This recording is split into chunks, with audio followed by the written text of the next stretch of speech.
6.8 miles from the Nile, near the modern Egyptian town of El Araba El Madfuna, is the remnants of the oldest Egyptian city, called Abdu, renamed by the Greeks and referred to in English as Abydos. This was a site of many ancient temples, including Seti I, and a mysterious king's list dating back thousands of years. A royal necropolis where early pharaohs were entombed was also found here, suggesting that this area was extremely significant in burials, leading to the growth of the town's importance as a cult site for Osiris. But what was so important here at this area? Experts keep digging up evidence.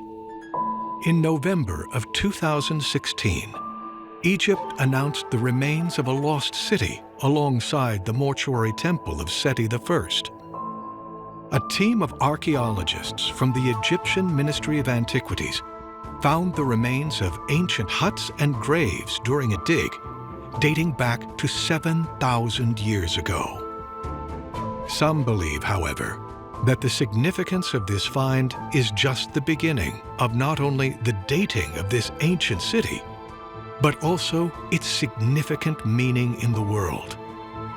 What lies below the surface of this temple complex may unravel a very old story. But this was essentially just the beginning. We know that there have been a series of quite extraordinary discoveries made at Abydos, including these huge boats which were discovered within the cemeteries there. And what is very clear is that Abydos was seen as the point that you would pick up this road that would take you into the afterlife, a road that would initially go towards the west, towards the direction of the setting sun.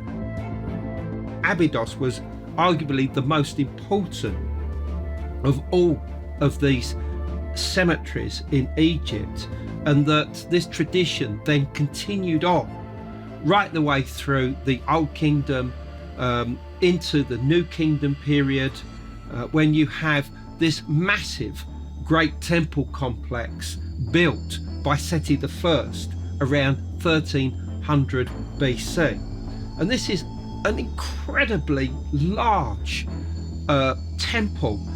As you approach it, you see these 12 incredibly massive, colossal pillars, 6 on either side of this gigantic entrance. And you go into this, and you know, it's like being in a giant's palace, basically. But you pass through this, you pass through all of the different chapels, and you eventually reach, you're channeled through into this corridor. And in this corridor, right the way across all of the wall, is all of the kings that ruled, not just during the dynastic period up to this point, the time of Seti I, but also it includes details of the time of the gods, the time of the demigods, going all the way back to the time of Zet Tepi, the first time.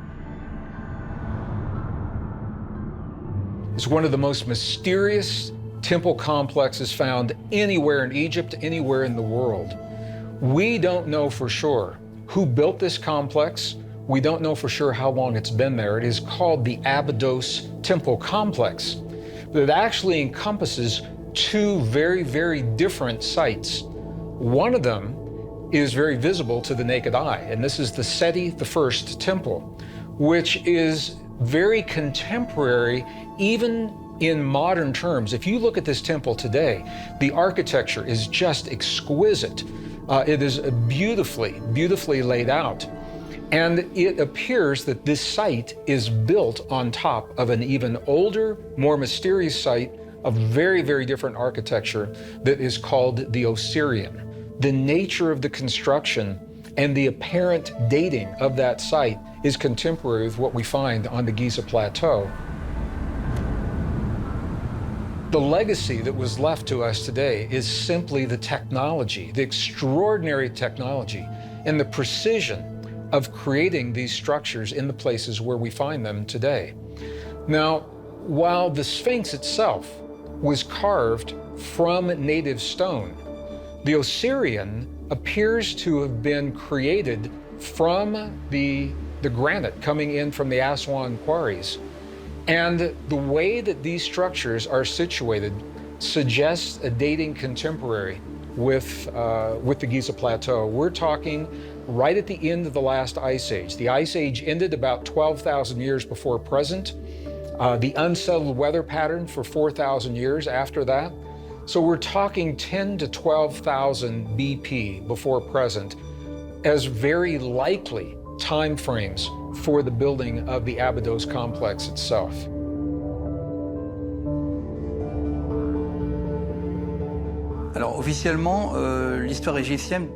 Officially, Egyptian history begins in 3100 to 3200 BC. The fact that a city was found in Abydos that dates from approximately 7,000 years ago shows how old the site is. It's important to remember that Abydos is the site of Osiris. He lived in Abydos, home of his main temple, the Osirian. Osiris died around the time of the last great flood, aka 10,000 years ago. So finding a 7,000-year-old city in this location reveals how ancient the site truly is. It is very likely that the city was found 400 meters away from Seti I's temple. It probably belonged to the Shemsis, Osiris's followers, otherwise known as the watching angels in the Bible. Egyptian funerary texts tell us that Osiris lived there with his Shemsis, his entourage.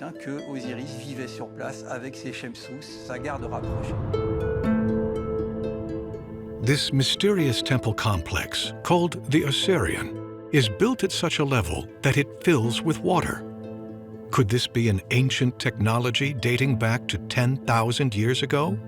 Matias de Stefano explains that the technology presented in this subterranean Osirian temple connects back to Atlantis. This temple has been built as a point of connection. What people in Atlantean times did was to use water as a way of bringing information. So they would storage information in the water, and in that way they would also transmit the information through the blood by the bath, like all other cultures did. So this temple was about to put heaven and earth both together in the blood of people, so they could have the information of both parts of the reality as one.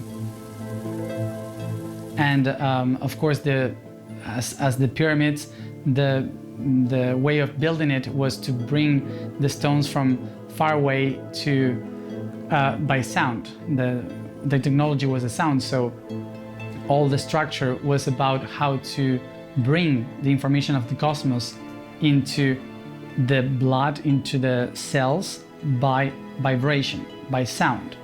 So this is why this is the first place in history where you find the flower of life.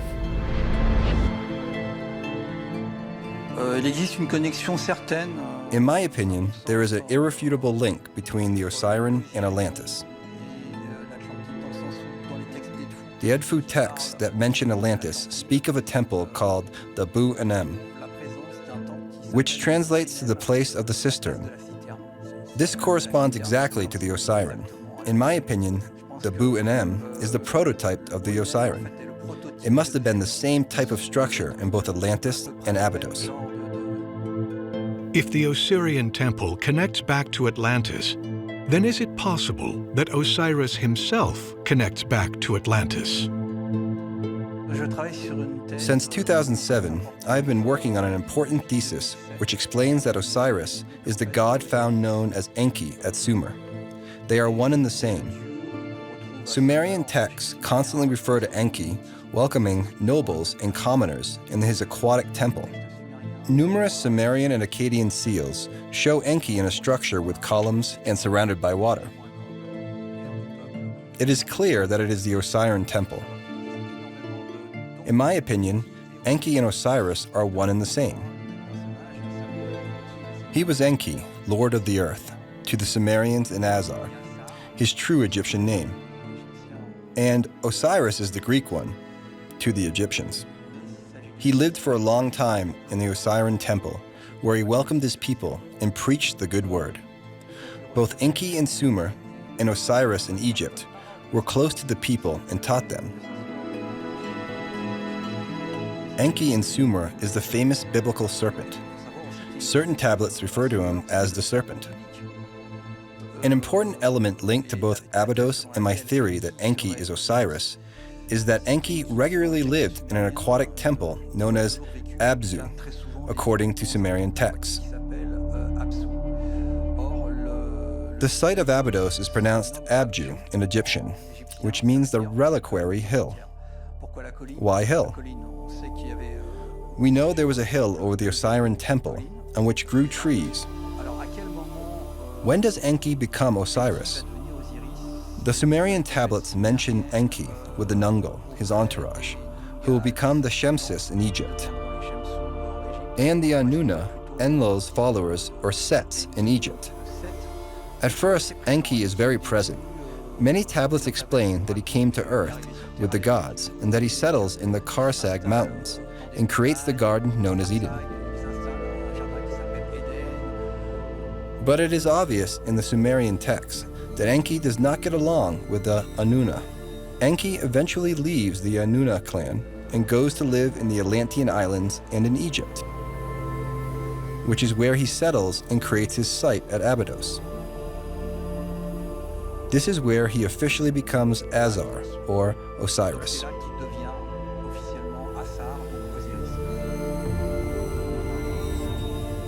Osiris was one of the main gods of Egyptian culture, related, of course, to the main trinity, which was with Isis and Horus.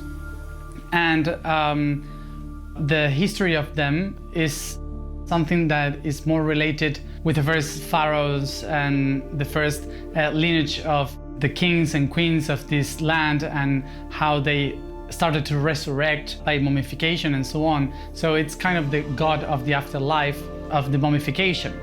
But that's the Egyptian point of view of history, but its history comes way before and way beyond in time, and it's more related with the families of Atlantis that came to this land around 12 to 11,000 years ago. So during that period of time, when the civilization ended, they came here. So one of the first families that came to make the settlements here was the family of Osiris, which of course was not his name. So there appears to be a link between the Osirian and the cult of Enki in Sumeria. And this comes from the fact that the main temple of Enki at Eridu, in what is today southern Iraq, involved the creation of a structure where the waters of the Euphrates would come in and flood the lower levels, exactly the same as the Osirian at Abydos. And although we know that the Osirian quite clearly was associated with the cult of Osiris, and what was going on in Sumeria was connected with the god Enki, we have to ask ourselves whether there is a relationship between these two gods. Could the Sumerian Enki actually be the same person referred to in Egypt as Osiris? If this is so, could he have lived on the Atlantean Islands and then colonized a settlement in Egypt referred to now as Abydos? Experts point to a famous road that could have been where the followers of Osiris traveled from the coast of Africa to Abydos. In the 5th century BC, with the help of Egyptian texts, Herodotus set out to map the route taken by Osiris's followers after the flood which destroyed Atlantis. Egyptians were very familiar with the story of Atlantis, as it is told in great detail on the walls of the Edfu temples. He went from the Pillars of Hercules to Mount Atlas, then mapped out the route known today as the Path of the Dead, through the Libyan desert, to Thebes and Abydos, and probably Dendera. It's very interesting to see that Herodotus was able to recreate this route, which contemporary archaeologists are quite familiar with, since there are traces throughout the Libyan desert of this road that has since become a trade route.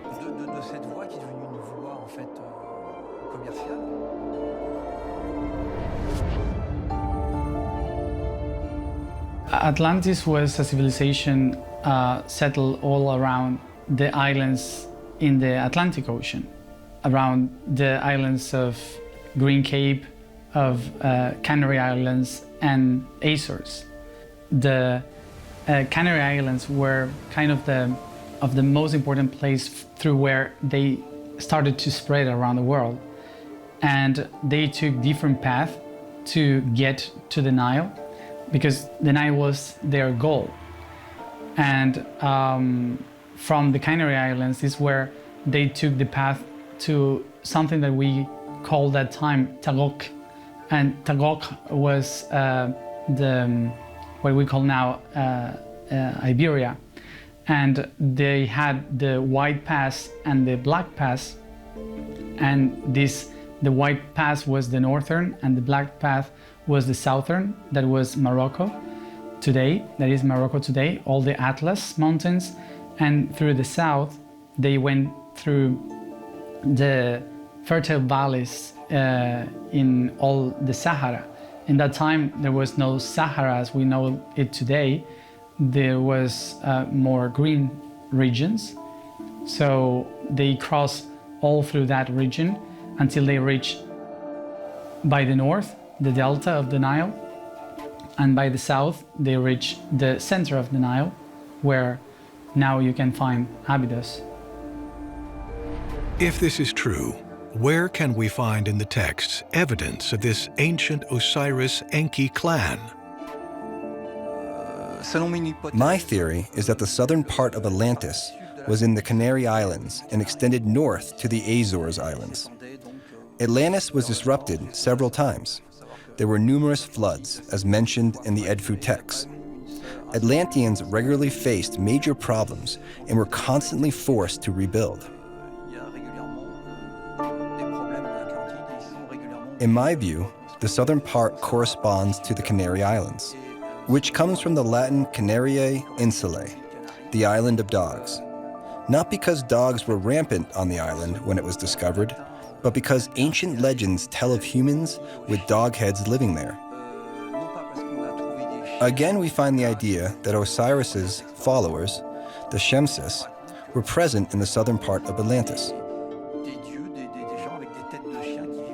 One of his epitaphs was Ken Tiamentiu, the foremost of Westerners, who has a wolf head.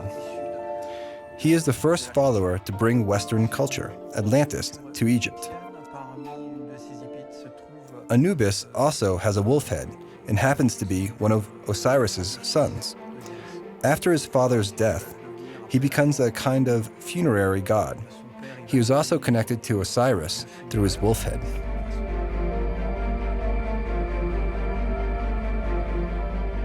If ancient texts depict the followers of Osiris and their connection to Atlantis, where might we find evidence that the wife or sister of Osiris was also connected to Atlantis?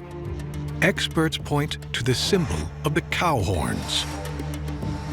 Isis is the answer. Close to the temple of Abydos in southern Egypt is another beautiful temple, that of Dendera. And the main patron deity there is Hathor. She is the cow goddess. But in addition to this, it is also said to be the birthplace of the goddess Isis. In fact, there is actually a special building that you can visit to this day that's said to be the very spot that the goddess Isis was born. And of course, Isis was the sister of Osiris, and Osiris was the main god of Abydos. So there was a relationship between these two cult centers, one associated with Isis and the other associated with her brother Osiris.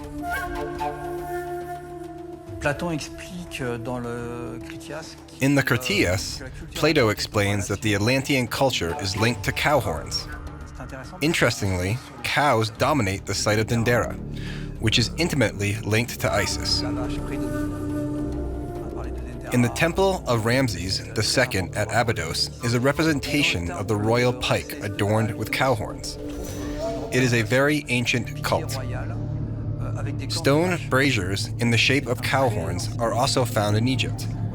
Cow horns are a distinctive symbol related to Atlantis, as explained by Plato. It's fascinating to find these elements both at Abydos and Dendera.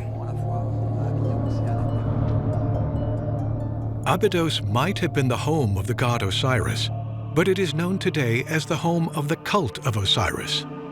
Anton explains that the cult of Osiris didn't happen till after his death, and his death plays a significant role in our history and understanding of existence here on this planet. The cult of Osiris before his death is simply meeting with the god and following his teachings.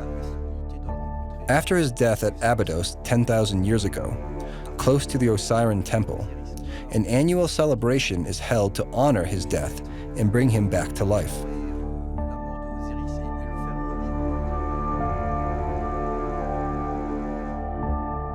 Abydos was one of the most ancient centers of worship of the god Osiris.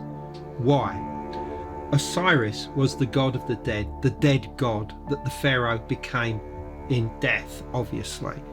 But it was more than this, because before even Osiris was associated with Abydos, it was the place of the cult of another god by the name of Kenti Amenti.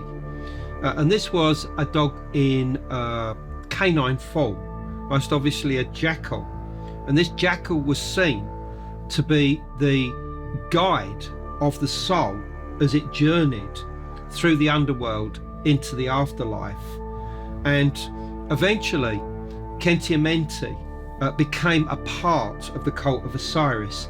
Once you have passed through the magnificent temple of Seti I at Abydos, you come out into an open courtyard.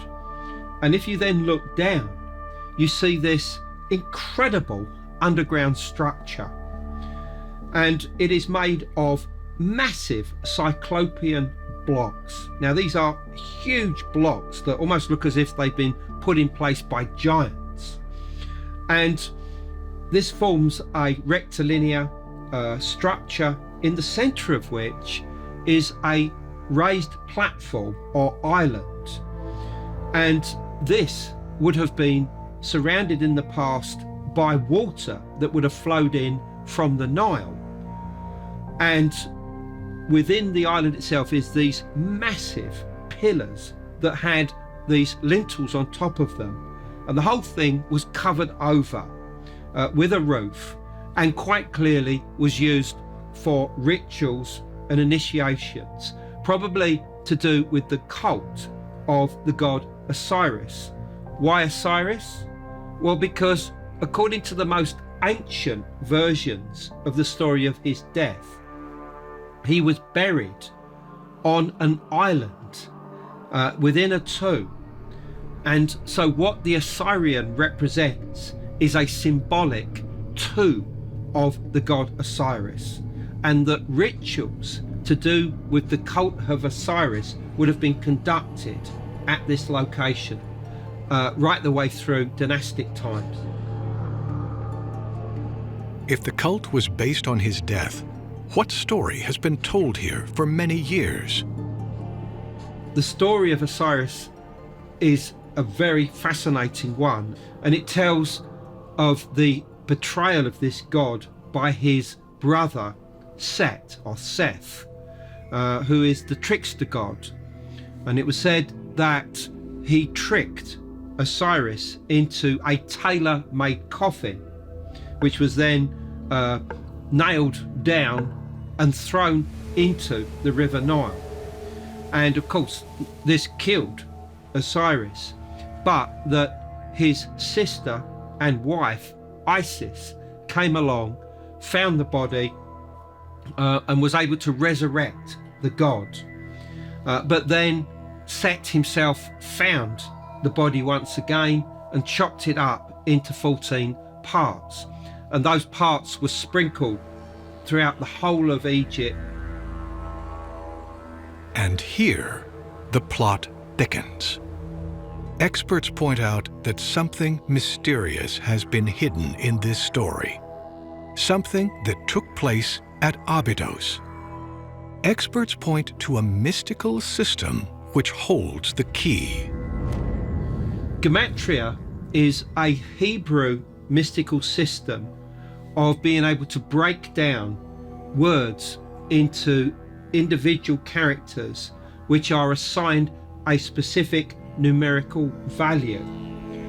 And when these values are brought together, it creates a total, a number that has a mystical significance. And it would seem as if this is something which was also found in Greek tradition as well, and became associated with the cult of Osiris.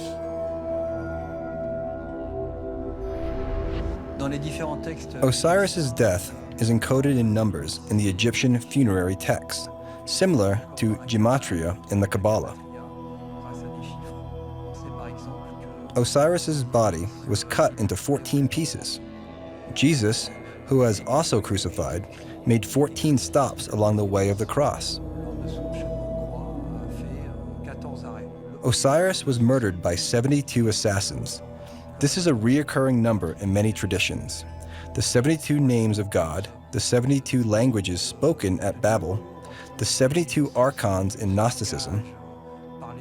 It is a symbolic number that is intimately linked to both the Ancient and New Testaments, and particularly the story of Jesus Christ.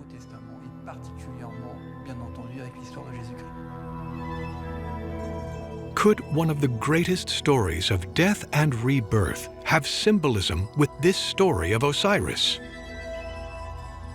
The lifetime of Osiris represents one of the greatest mysteries in Egyptian mythology as well as world mythology, because there are so many parallels between the life of Osiris and the life of later icons and later mystics and later saints, including Jesus of Nazareth.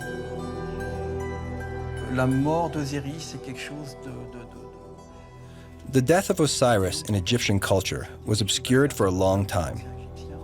It was unbearable for the ancient Egyptians.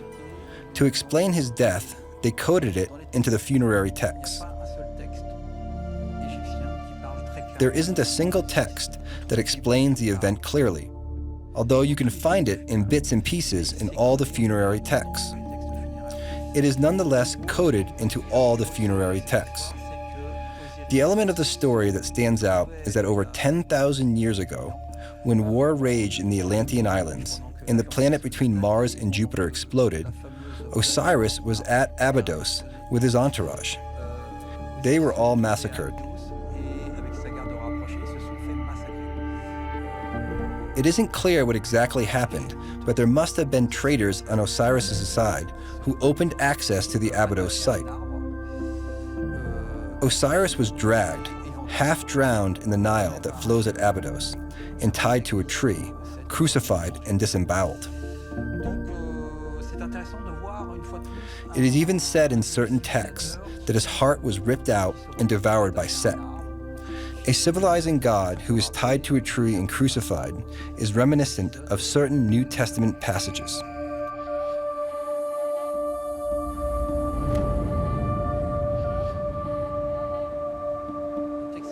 The Egyptian funerary texts are quite clear regarding the place where Osiris was murdered. It is explicitly said that it was Abydos.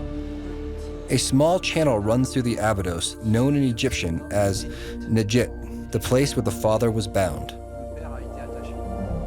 Once more, we encounter the idea of Osiris being attached to a tree at Abydos. As I mentioned earlier, the Sumerian tablet BM 100,046 speaks of the Son of Life being attached to a tree and sacrificed by a cruel demon. His body is recovered by his two sisters and is resurrected thanks to Ershkigal, the queen of Kigal, the underground beneath Giza. Osiris died at Abydos because that was where he lived and taught.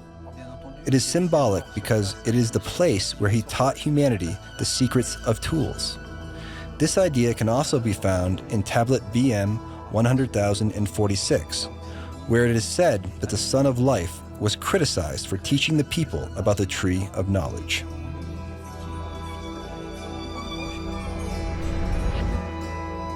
If Osiris Enki died here at this ancient site of Abydos 10,000 years ago, crucified, could it be that this message was a turning point in humanity?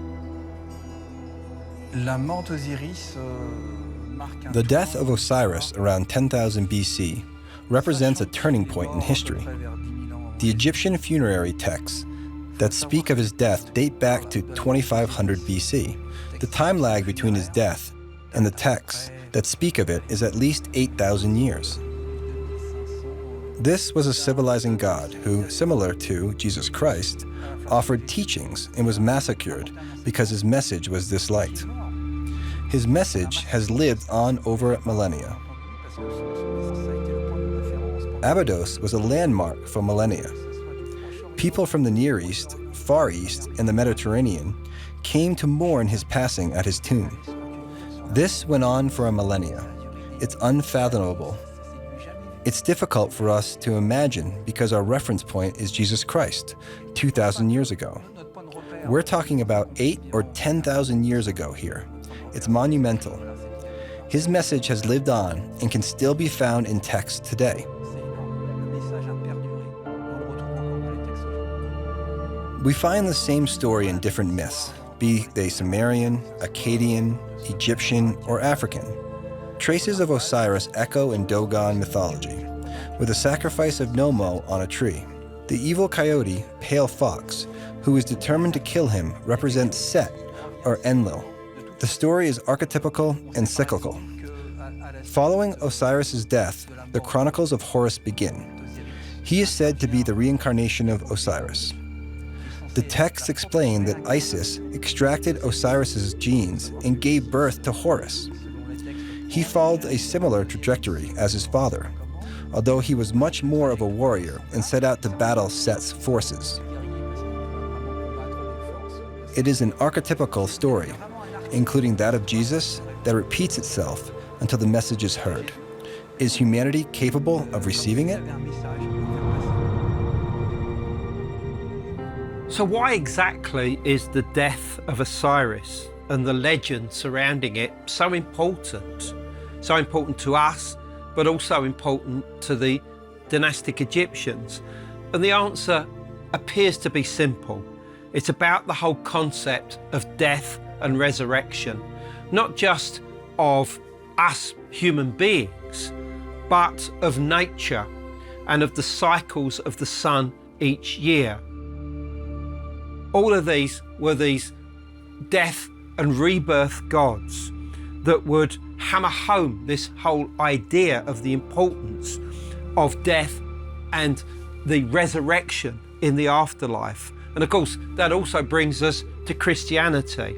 We have similar ideas with the death of Jesus and his resurrection after 3 days, because very clearly the whole early cult of Christianity borrowed a lot of its ideas from pre-existing pagan gods who existed in the area of the Near East prior to the 1st century AD. And all of these just tell us how important it is that when we die, we will be resurrected.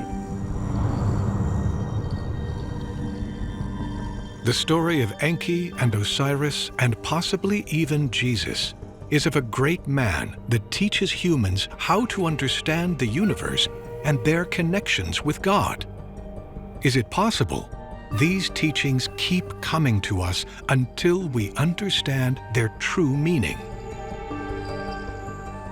We have to understand something about ourselves that pushes the boundaries of our limits and allows us to understand what we're being shown. Osiris may represent that from a time that predates Christianity. My sense is from my Egyptian guides, from the Bedouins that I've worked with and their mystical traditions, from the stories that were handed down from father to son in the lineage of the Egyptian guides, is that the Osirian is the hall of records, if you will, for the Osirian wisdom. This is where the information is stored. Osiris represented the experiences of the universe, the process of acknowledging, the process of living, of learning about life.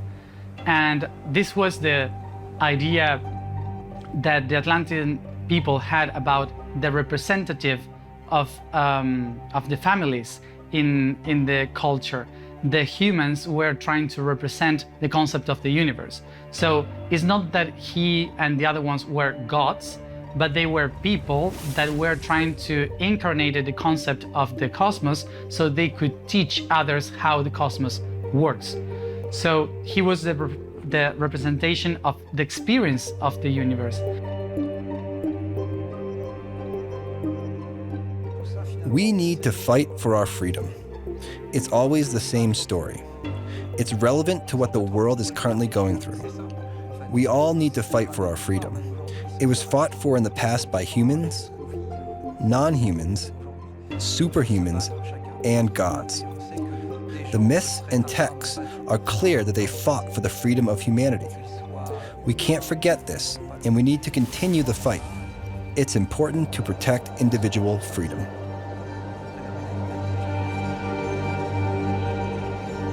Buried beneath the dirt of this ancient city of Abydos lies not only the subterranean temple of the Osirian, but a legend of a man that came from the islands off the coast of Africa and built his place of refuge so he could teach humans about the universe. Here, for thousands of years, the story has been told and retold, and quite possibly, we have adapted this story into our modern lives. Stories, religions, and codes all lead back to this main teaching. Could it be that deep down we all remember that we are the universe, and we are more powerful than we can even imagine?